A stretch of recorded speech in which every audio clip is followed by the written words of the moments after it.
Hey, this is shawnshawn. I sell art on shawnshawn.co and special on eBay. Today I have a tip of the day about social media purge.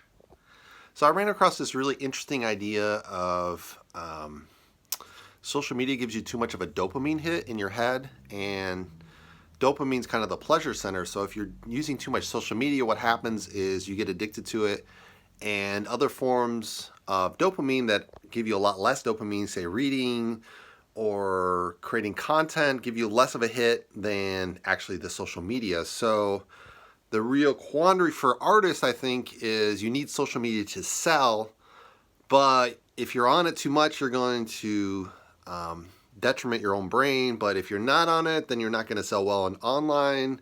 And during COVID, what do? Like, what do I do with this information, man? And this one guy I was watching, he was kind of a guru. He sells kind of networking marketing stuff. And one of his ideas was you do a social media purge. So what he does is he doesn't watch any social media till 8 p.m.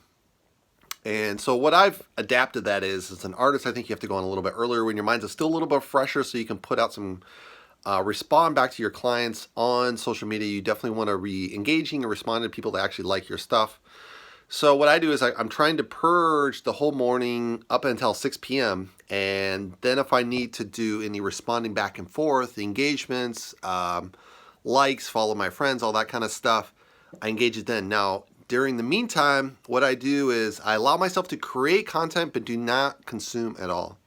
So make videos in the morning, make posts if you have to make posts, but do not respond to anyone. Just post and boom, out the door. So literally, if you're doing automated posts where there's no way to respond back, like on my Facebook fan page, you can just simply schedule all your posts.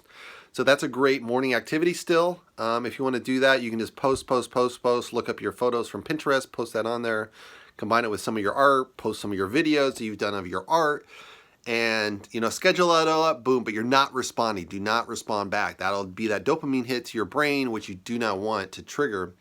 And this way you're dopamine dieting during the day, and this will allow you more time to actually get to more productive activities like reading. You should really be reading every day versus being on social media for hours on end. It's really not that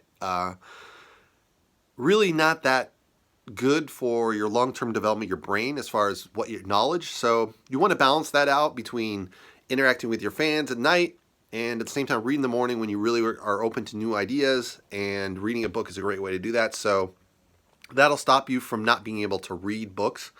Also, another connection with social media, if you do it all day long, is you tend to get used to this really short cycle, like especially on Twitter, where it's just like 140 characters. Now it's 200 or something, but some ridiculous amount of characters, and you're just reading all these, and it's literally like a teletext, kind of back in the day when they had the Wall Street, and you have the ticker tape going across, and you're just like, number one, number two, number one, number two, number one, number two, number one, number two. Oh, went up, one, two, one, two, one, two, one, two, went down, one, two. And so that just triggers your brain to only function in that mode, and you can't take in long form of communication, which are magazine articles are a little bit longer. That's kind of a medium form, but the longest form are books, right? So if you're taking in a whole novel, if you're taking in a whole business book, you really can't process that if you're always on Twitter, if you're always on social media. So you want to balance the two. So if you read in the morning and don't do any social media till night, your brain's going to be able to process. You're coming clean, waking up, and you'll be able to read those books. That makes a huge difference. And that's my recommendation of the day. I think I just lost video there.